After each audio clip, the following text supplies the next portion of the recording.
Kabar baik mudah-mudahan Bare Parma semuanya. Hari ini kita akan bincang-bincang bersama Kejaksaan Negeri Kota Tasikmalaya dan juga bersama dengan Kominfo dari Kominfo ya. Kita akan bincang-bincang seputar tindak pidana dalam kaitannya dengan informasi dan transaksi elektronik Bare Purnama. Sebelum melangkah lebih jauh, pastinya kita kenalan dulu sama narasumber yang sudah hadir di Purnama FM hari ini. Selamat pagi Bapak Ibu. Selamat pagi. Iya, boleh dipegang mic-nya? Ya, oke. Kita mulai dari Kejaksaan Negeri Tasikmalaya yang merupakan di bidang intelijen Kejaksaan Negeri Tasikmalaya ya. Silakan untuk Ibu Irma. Baik, perkenalkan. Ya. Saya Irma Rahmawati. Ya. Saya di bidang intelijen Kejaksaan Negeri Kota Tasikmalaya. Oke, terima kasih hadirnya. Selanjutnya ada dari Kominfo Bare Purnama. Dengan Bapak Amran. Dengan Bapak kami selamat pagi, selamat datang di Kota Tasikmalaya dan juga di Radio Purnama FM. Bu Indah, selamat pagi. Selamat pagi. Ya. Saya Indah Pujiati sebagai Kasubsi Patut di bidang tindak pidana umum. Oke. Tindak pidana umum. Tapi bukan jaksa ya? Jaksa. Oh, iya. Bagian menuntut juga nanti. Betul. Oh. Iya. Sebagai penuntut umum. Penuntut umum. Ya. Oke. Ya, selamat datang di Purnama FM. Baru kesini pertama kali? Baru pertama kali saya kesini. Oke, alhamdulillah ya. Baik, kita bersama-sama akan membahas tentang tindak pidana dalam kaitannya dengan informasi dan transaksi elektronik Bare Purnama ya. Seperti kita tahu bahwa di era digital sekarang ini Bare Purnama hampir seluruh aktivitas masyarakat tidak lepas dari yang namanya internet dan media sosial gitu ya, dan itu mulai dari komunikasi, transaksi jual beli online itu banyak banget ya, kemudian juga pendidikan, terus hiburan, itu semuanya dilakukan melalui perangkat elektronik dan jaringan internet. Nah, di balik kemudahan tersebut terdapat berbagai ancaman kejahatan cyber atau cybercrime yang semakin berkembang. Nah, kejahatan ini dapat berupa penyebaran berita bohong atau hoax dan pencemaran nama baik, ujaran kebencian, perjudian online, ancaman melalui media elektronik, peretasan akun hingga penyalahgunaan data pribadi. Nah, untuk memberikan perlindungan hukum kepada masyarakat, maka pemerintah menerbitkan Undang-Undang Nomor 11 Tahun 2008 tentang Informasi dan Transaksi Elektronik yang kemudian diperbarui melalui Undang-Undang Nomor 11 Tahun 2016. Betul begitu, Bu? Ya, betul. Iya. Nah, melalui peraturan tersebut, masyarakat diharapkan dapat memanfaatkan teknologi informasi secara bijak, bertanggung jawab, dan serta memahami konsekuensi hukum dari setiap aktivitas yang dilakukan di dunia digital. Itu yang akan kita bahas nanti ya, Bu ya. Oke, mungkin yang pertama dipersilakan untuk Ibu Irma menyampaikan apa itu sebenarnya cybercrime. Ya, silakan Ibu. Cybercrime ya. Baik Ibu. Jadi kalau kita berbicara tentang cybercrime, tidak lepas dari terlebih dahulu apa itu IT, Bu. Ya, IT itu merupakan teknologi informasi. Nah, bidang yang mencakup penggunaan perangkat keras, kemudian perangkat lunak dan jaringan untuk mengelola, memproses, menyimpan dan menyebarkan informasi. Nah, ini menjadi tulang punggung otomatis dan komunikasi di hampir semua sektor modern pada saat ini. Betul. Itu tidak lepas dari itu. Nah, kemudian adapun cybercrime itu ya kejahatan komputer yang ditujukan kepada sistem.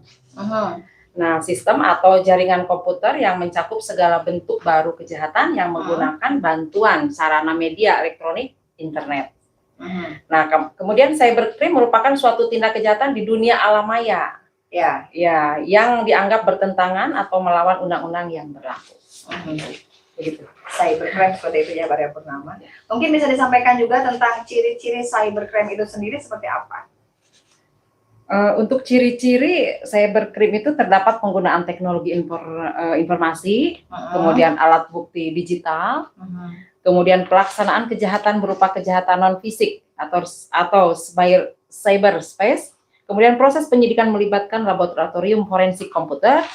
Kemudian sifat kejahatan bersifat non-violence atau tidak menimbulkan kekacauan yang mudah terlihat. Kemudian dalam proses persidangan keterangan ahli menggunakan ahli IT. Oke. Ya, sebelum melangkah lebih jauh, mungkin kita mesti tahu dulu apa itu IT ya. Apa itu ITE? Gitu. Tadi kan cybercrime itu sudah jenis kejahatannya ya. Ya. Ya. Nah, kalau IT sendiri itu apa? IT itu sendiri apa? Ya. Seperti tadi mungkin sudah saya sampaikan bahwa informasi teknologi itu atau teknologi informasi merupakan bidang yang mencakup penggunaan perangkat keras, perangkat lunak dan jaringan untuk mengelola, memproses, menyimpan dan menyebarkan informasi. Itu, iya. Oke.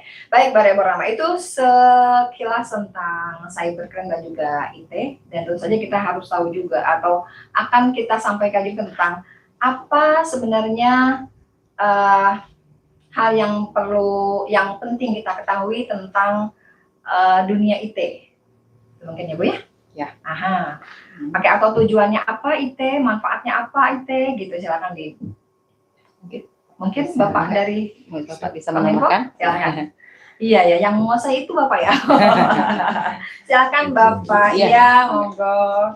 Assalamualaikum warahmatullahi wabarakatuh. Waalaikumsalam warahmatullahi wabarakatuh. Sebelumnya perkenalkan saya dengan Amran dari Dinas Kominfo Kota Tasikmalaya. Ya. Alhamdulillah di pagi hari ini bisa bersilaturahmi dengan rekan-rekan semua dari Kejaksaan, dari Radio Ulama. Tentunya kami selaku Dinas Kominfo dalam hal ini kaitan dengan tupoksi dengan ekosistem digital yang ada di Kota Tasikmalaya, kami OPD yang menangani hal tersebut. Ya.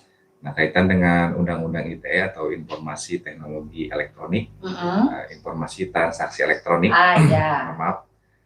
Tentunya ini sekarang dikenal adanya Undang-Undang ITE. Undang-Undang ITE ini tentunya adalah dasar hukum yang mengatur informasi dan transaksi elektronik di Indonesia dengan tujuan memberikan kepastian hukum dalam pemanfaatan teknologi informasi. Karena sebagaimana yang kita ketahui bahwa kehidupan masyarakat saat ini sangat erat tadi ya Bu, seperti disampaikan oleh Ibu, tidak lepas dengan teknologi informasi, kaitan dengan komunikasi yang selama ini alhamdulillah kita banyak diberikan kemudahan dengan adanya teknologi kaitan dengan transaksi jual beli, kaitan dengan penggunaan data-data elektronik untuk perdagangan maupun untuk pengurusan layanan publik itu juga menggunakan teknologi informasi.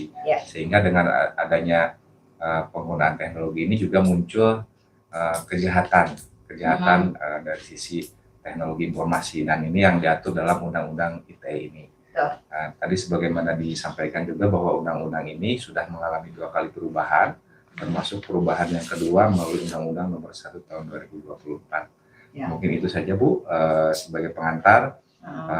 Kami juga di Dinas Kominfo Kota Tasikmalaya berkewajiban untuk menyampaikan literasi digital kaitan dengan kenapa pentingnya masyarakat memahami kaitan dengan Undang-Undang ITE ini, karena semua tindakan yang kita lakukan kalau di luar koridor hukum itu bisa berdampak hukum. Sehingga bagaimana caranya supaya kami juga Dinas Kominfo bisa memberikan pemahaman maupun edukasi terhadap masyarakat, bagaimana supaya masyarakat lebih berhati-hati dan lebih bijak dalam menggunakan teknologi informasi. Dan terakhir kita juga ingin menyampaikan tips kaitan dengan bermedia sosial yang aman. Yang pertama adalah gunakan bahasa yang santun. Tentunya masyarakat saat ini dengan interaksi sosial yang tentunya kita mengenal berbagai macam platform media sosial, termasuk WA mungkin ya yang sehari-hari kita gunakan. Di situ juga ada yang lain. Mohon maaf saya sebut karena ini kan sudah menjadi mungkin banyak masyarakat yang tidak paham gitu ya, kaitan dengan Facebook, IG, bahkan TikTok sekalipun itu juga adalah media sosial yang tentunya ketika kita mengunggah sesuatu itu harus berhati-hati karena itu juga bisa berdampak hukum ya. Nah, ketika kita memberikan statement, ketika kita mengomentari sesuatu, jangan sampai ada yang pihak-pihak ada yang merasa dirugikan. Nah, jadi yang pertama adalah gunakan bahasa yang santun, yang kedua hindari menyebarkan informasi yang belum terverifikasi atau informasi yang palsu gitu, yang hoax itu kita harus dihindari. Yang ketiga jangan mengunggah data pribadi secara berlebihan. Ya. Data pribadi itu bisa KTP, bisa SIM, itu yang bisa dimanfaatkan, diselewengkan oleh pihak-pihak yang tidak bertanggung jawab. Yang keempat adalah menghormati perbedaan pendapat. Jadi di ruang-ruang publik itu tentunya ada perbedaan pendapat, baik dalam hal preferensi politik ataupun pendapat menyikapi isu-isu permasalahan yang ada, kita harus bisa menghormati perbedaan pendapat.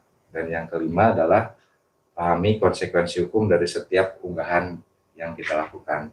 Jadi setiap yang kita unggah di dalam dunia maya, di dunia digital itu akan berkonsekuensi. Dan itu harus kita pahami. Mungkin itu Bu, terima kasih. Ya, oke. Terima kasih Bapak penjelasannya. Sebelum berpindah ke Bu Irma, mungkin saya ingin tanya sejauh ini bentuk kejahatan yang paling sering terjadi di media sosial itu apa? Yang didapat oleh Kominfo? Banyak sekali tentunya bentuk-bentuk kejahatan ya, seperti mohon maaf yang tadi sudah saya sampaikan, hoax. Jadi penyebaran hoax itu juga itu paling banyak mungkin ya. Ya, ketika ada pihak yang merasa dirugikan itu bisa diproses secara hukum gitu.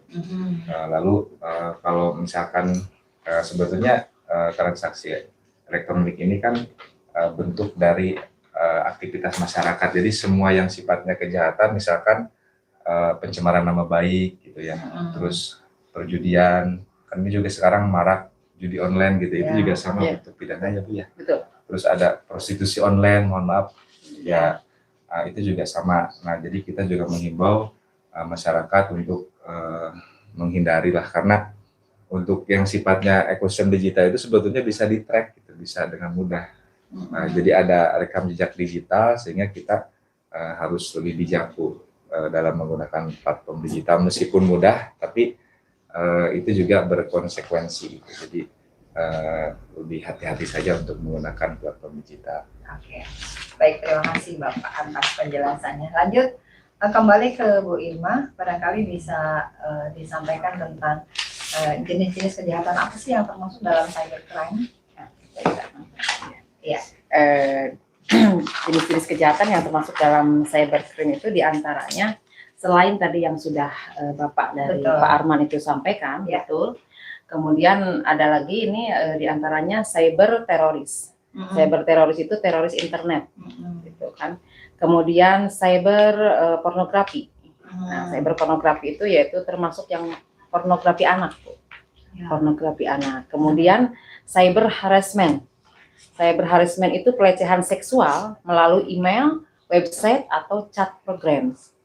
Seperti yang terjadi baru-baru ini ya? Iya betul, ya. betul, itu banyak ini sekarang. Kemudian cyber stalking. Cyber stalking itu yaitu menjelek-jelekan seseorang dengan menggunakan identitas seseorang yang telah dicuri sehingga menimbulkan kesan buruk terhadap orang tersebut. Kemudian hacking juga termasuk salah satu jenis kejahatan yang dalam cybercrime, yaitu penggunaan programming abilities yang bertentangan dengan hukum. Ya, itu diantaranya. Betul. Terus kalau misalnya terjadi hal seperti itu, bagaimana proses hukum yang bisa dilakukan untuk mereka? Mungkin Ibu Indah bisa menambahkan. Sebenarnya kita ada ancaman pidananya. Menurut seperti yang disampaikan, ada undang-undang IT-nya. Ya kan, setelah mengalami 2 kali perubahan, yaitu Undang-Undang Nomor 1 Tahun 2024 yang merupakan perubahan kedua dari Undang-Undang Nomor 11 Tahun 2008. Di situ termuat ada ancaman-ancaman pidananya, Bu. Ya. Kemudian di undang-undang di KUHP terbaru juga di situ ada di pasal di Undang-Undang Nomor 1 Tahun 2023 itu ada ancamannya juga, Bu, untuk terkait pornografinya, gitu ya. Baik verbal maupun visual ya. Betul. Kalau untuk di Undang-Undang ITE itu ada di pasal 45 terkait untuk pendistribusian, pentransmisian dan atau dokumen elektronik yang melanggar kesusilaan, itu ada ancaman hukumannya itu 6 tahun dan atau denda paling banyak 1 miliar. Itu untuk kesusilaan. Kemudian kalau untuk diaksesnya informasi elektronik dan atau dokumen elektronik yang memiliki muatan perjudian, ya kan? Itu juga ada ancaman hukuman pidananya 10 tahun, ya kan? Dan denda paling banyak 10 miliar rupiah. Masya Allah. Lama ya Bu ya. Lama dan gede banget ya. Iya, dan banyak itu, Banyak 10 banget ya. miliar. Iya. Betul. Kemudian untuk menyerang kehormatan atau nama baik orang lain. Nah, dengan cara menuduhkan suatu hal dengan maksud supaya hal tersebut diketahui oleh umum, Ya. itu juga ada ancaman pidananya. Itu 2 tahun atau dan denda paling banyak 400 juta rupiah. Jadi ancaman-ancaman pidana itu ada untuk tindak pidana tersebut. Dan tidak ringan juga ya Bu ya. Dan tidak ringan, ya kan? Iya. Ada denda uangnya, kemudian ada pidana penjaranya juga, begitu. Iya. Padahal mungkin kalau si pelakunya merasa itu sesuatu yang sepele, hanya sebuah kata-kata gitu ya. Betul. Ya kan? Iya. Yang menjelekkan orang lain ternyata Masya Allah. Iya, betul. Oke. Jadi harus bijak untuk menggerakkan tangan kita karena memang media sosial itu menjadi dua mata pisau. Betul. Ya kan, bisa menguntungkan bahkan bisa menjerumuskan kita. Iya. Oke, baik Mbak Purnama. Semoga ini tersampaikan, semoga bisa dicerna dengan baik bahwa konsekuensi dari kejahatan digital itu memang sangat berat loh. Jadi hati-hati dalam bertindak dan berperilaku dalam dunia maya ya. Oke, kita jeda sebentar mungkin, tarik nafas dulu. Habis itu nanti kita balik lagi tetap di Talkshow Interaktif bersama Kejaksaan Negeri Kota Tasikmalaya. Masih di Talkshow Interaktif bersama Kejaksaan Negeri Kota Tasikmalaya dan juga Dinas Kominfo Kota Tasikmalaya. Oke, kita masih ngebahas tentang kejahatan informasi dan transaksi elektronik tuh ya. Oke, Mbak Purnama, masih bersama juga Ibu dan Bapak dari Kominfo dan Kejaksaan Negeri. Oke, kita lanjut ke obrolan berikutnya ya. Tadi sudah dibahas tentang harus hati-hati dengan hoax dan lain-lain ya, yang menjadi jenis-jenis dari pelanggaran elektronik begitu ya. Nah di sini kalau misalnya ada korban dari masyarakat nih, ya, kalau misalnya ada masyarakat yang menjadi korban dari penghinaan atau ancaman media sosial gitu ya, atau dia kena hoax misalnya gitu, nah kemana harus pergi gitu, maksudnya kemana harus mengadu gitu? Siapa dari kejaksaan atau dari Kominfo? Ya? Baik, bisa dilaporkan ke kepolisian, langsung ke kepolisian. Kepolisian dulu ya. Iya, kepolisian. Karena nanti kan yang bergerak nanti di lapangan itu pihak kepolisian. Kalau kami memang di kejaksaan kan menerima sudah menjadi berkas perkara Bu. Gitu. Namun nanti kalau melakukan penyelidikan itu dari pihak kepolisian. Ada kepolisian mungkin kerjasama dengan Kominfo. Ada tambahan dari Bapak? Bagaimana Pak? Atau kaitan dengan yang barusan disampaikan betul dari Ibu, memang kaitan dengan proses hukum itu ada di kepolisian. Kalau kami di Kominfo, tugas kami hanya kaitan dengan ekosistem digital, kaitan dengan bukti mungkin? Ya, kalau misalkan untuk penguatan nanti untuk laporan gitu juga kita biasanya juga menjadi saksi ahli biasanya kalau kami. Iya. Betul. Dan memang tadi disampaikan kaitan dengan pencemaran nama baik ya, kita juga coba mempelajari di undang-undang ITE ini di pasal 27A. Jadi setiap orang yang dengan sengaja menyerang kehormatan atau nama baik orang lain melalui sistem elektronik.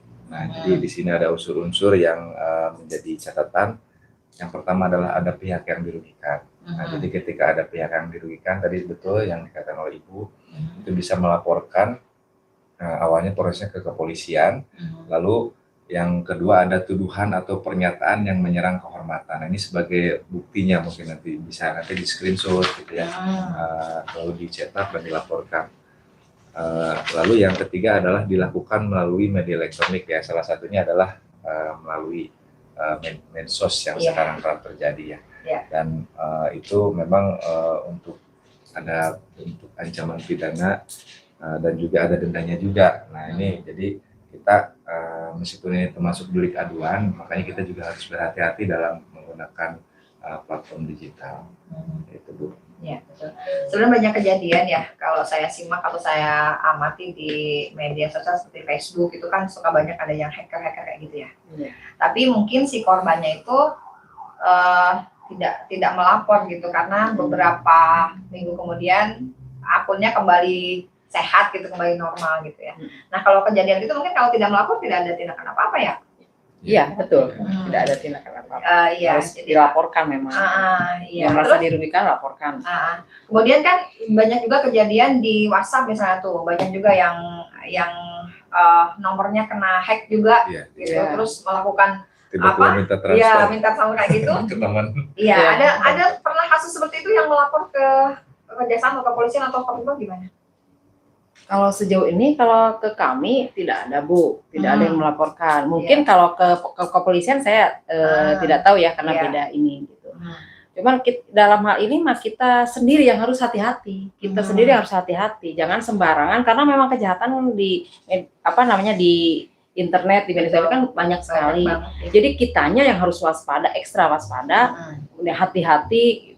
Bagaimana misal ketika ada ada telepon yang kita tidak kenal, kita jangan sembarang membuka. Ada SMS ajakan, WhatsApp yang ada ajakan-ajakan apa yang mungkin sifatnya kayak pokoknya tidak usah kita hiraukan, gitu. Abaikan saja. Kalau memang itu tidak kenal orangnya. Gitu. Oke, baik. Sekarang ini lagi marak juga ya tentang kritik mengkritik. Oke, bagaimana tips mengkritik yang memang aman gitu untuk seseorang gitu. Coba bisa disampaikan Ibu Indah mungkin? Ya. Kalau mengkritik dalam koridor yang santun, kan, jangan sampai kata-kata yang tidak baik dikeluarkan. Misalnya mengujar kebencian juga, jangan sampai mengujar kebencian begitu. Jadi sifatnya kalau membangun tapi dia dengan santun begitu ya tidak masalah. Tidak kena ancaman. Iya betul. Dan jangan sampai yang tadi saya sampaikan, jangan sampai mengeluarkan kata-kata yang menyakiti dalam hal kata-kata kasar begitu ya kan? Iya betul. Ya, karena memang ya seperti yang kita sama-sama ketahui lah bahwa sekarang ini banyak sekali masyarakat yang memang mengungkapkan itu, tapi mungkin masih aman-amannya selama itu santun bijak. Makanya kita harus bijak menyampaikan kata-kata. Begitu. Iya, oke. Terus ke Bapak Kominfo nih, Pak Arman, bagaimana sih seberapa pentingkah penyimpan bukti digital atau tangkapan layar untuk sebuah, misalnya ada ujaran kebencian nih di satu platform ya. Nah, bagaimana seberapa pentingkah hal itu gitu untuk menjadi pembuktian sebuah kejahatan digital? Oh ya, jelas itu kan sebagai alat bukti ya, yang tangkapan layar itu. Jadi ketika kita melaporkan, kita merasa dirugikan, kita melaporkan suatu perkara itu kan harus ada dasarnya. Nah itu sebagai dasarnya. Jadi kita juga nggak bisa asal melaporkan, kita merasa dirugikan tapi tidak punya bukti. Ya. Jadi korbannya harus punya ya? Iya, sebagai dasarnya Bu ya. Betul. Memang ini kaitan dengan tadi ya Bu, kayak kontak kita yang dicuri di kloning. Saya juga sama pernah menjadi korban ini pengalaman. Dan memang banyak pejabat publik ya yang kami juga sering menyampaikan bahwa ada nomor yang dihack gitu ya. Termasuk pimpinan kami memang itu yang pertama bisa jadi dari kecerobohan kita, tapi ada juga yang memang dia memang sengaja, ada pihak-pihak yang tidak bertanggung jawab, sengaja dia untuk bertujuan untuk hal tertentu yang sifatnya materi ekonomi untuk menipu gitu Bu ya. Jadi kadang-kadang mengatasnamakan saya, terus nanti tiba-tiba dia minta transfer ke staf saya di kantor gitu, karena memang dia udah mempelajari, oh ini misalkan di kantor dia punya staf, lalu nanti dia meminta transfer dan sebagainya. Nah itu memang selain daripada kecerobohan, bisa juga memang ada oknum-oknum yang tidak bertanggung jawab memanfaatkan situasi. Nah makanya kita juga harus lebih hati-hati ketika tadi disampaikan betul sekali mengklik atau menerima telepon ataupun menerima pesan baik itu berupa WA maupun SMS. Jadi kalau kira-kira kita tidak tahu nomornya, tidak kenal orangnya, jangan diklik saja untuk cari aman. Bahkan sekarang itu kan banyak modusnya, tiba-tiba ada yang mengirim undangan ke kita. Yang APK itu sifatnya nanti phishing, itu bisa mencuri data kita, bahkan bisa mengcloning perangkat kita. Jadi ketika kita buka mau transaksi, misalkan mau transfer, dia juga bisa melihat di gadget cloningannya gitu. Dan nanti ketika sudah tahu passwordnya, dia akan mentransfer atau mengambil dana yang ada di gadget kita gitu. Jadi harus hati-hati. Jadi kalau yang tidak kita kenal, lebih baik jangan direspon. Gitu. Betul. Saya juga pernah jadi korban dulu.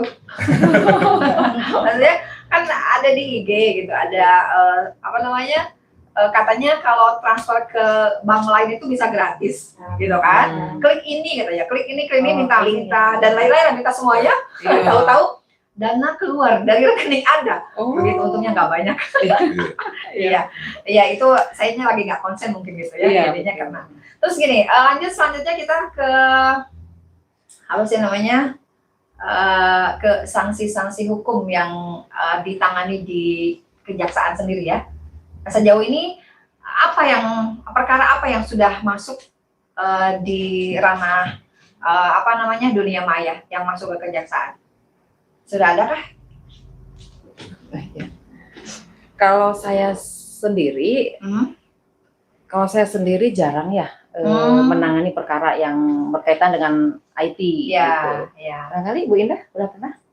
Yang IT lebih kayak eksploitasi anak sih. Gitu. Tapi medianya, tapi walaupun dia memang tidak menggunakan undang-undang ITE, tapi dia eksploitasi anak yang di yang kemarin ada perkara, child grooming. Jadi anaknya itu di eksploitasi untuk ada kepentingan keuangan, ada ekonomi di situ, penghasilan ekonomi yang dihasilkan oleh si pelakunya ini, gitu loh. Jadi dia selebgram yang mengeksploitasi anak di bawah umur.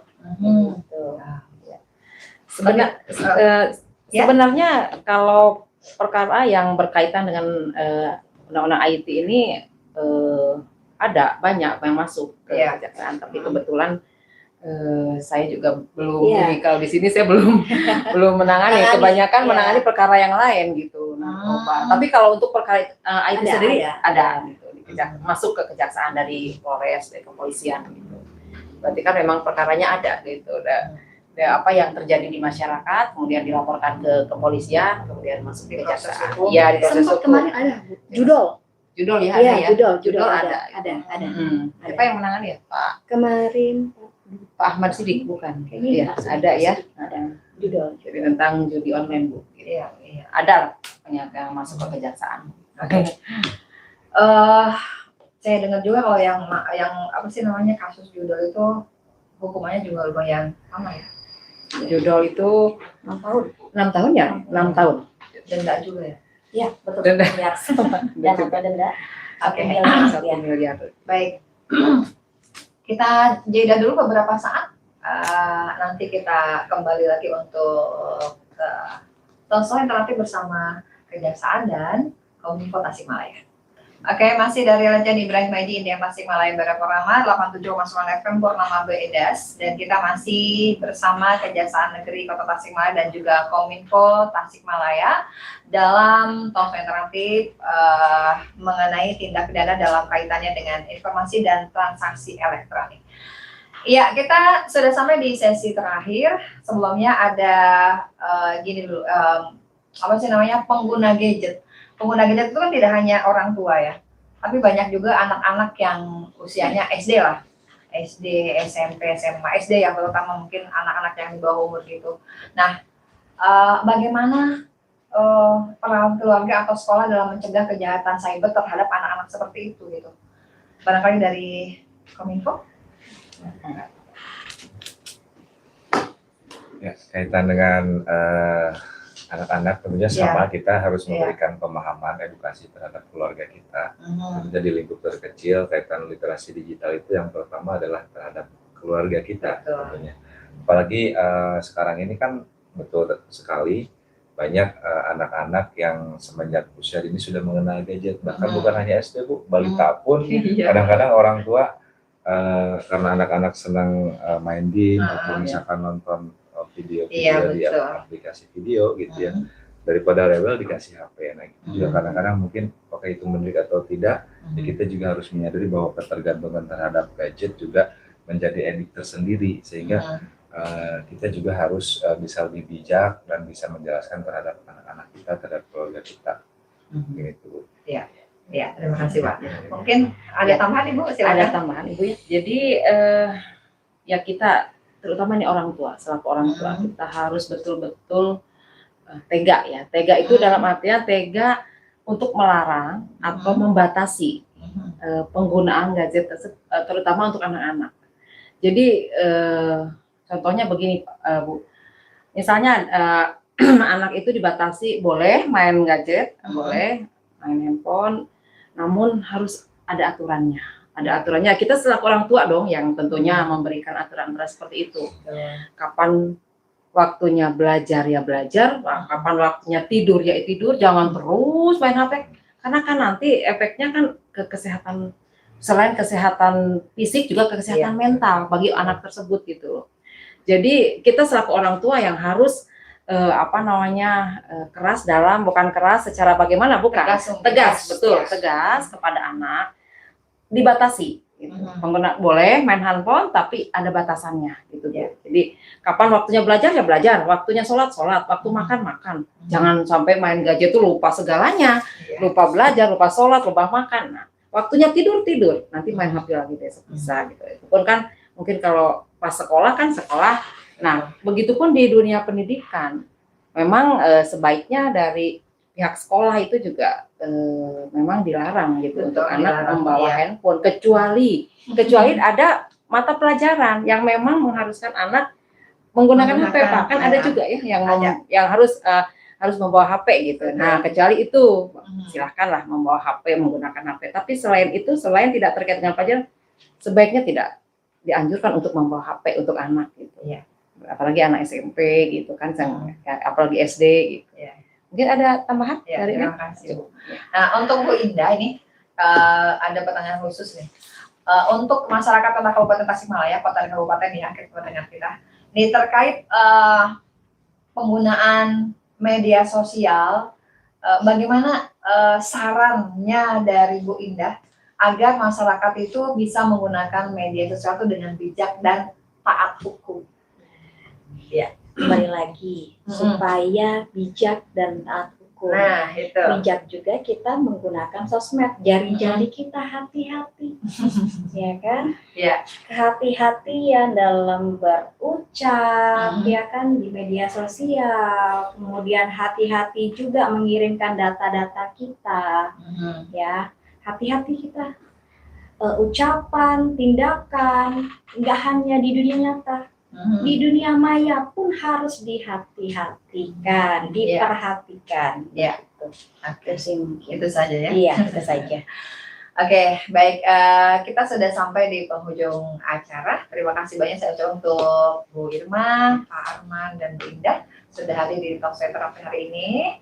Dan pembahasan kita ini mudah-mudahan saja dapat memberikan pencerahan ya kepada masyarakat Tasikmalaya terutama, bahwa teknologi informasi itu yang betul-betul sebetulnya banyak sekali manfaatnya, tetapi juga harus digunakan dengan bijak dan bertanggung jawab, gitu ya. Saat mengunggah, membagikan, mengomentari, semua itu harus hati-hati sebetulnya. Betul. Ya, betul. Ya, mudah-mudahan ini bisa membuat masyarakat teredukasi ya, akan bisa bersosial media dengan bijak dan santun. Terima kasih kehadirannya. Ketemu lagi insya Allah kapan-kapan. Mohon maaf ya salah kata ya.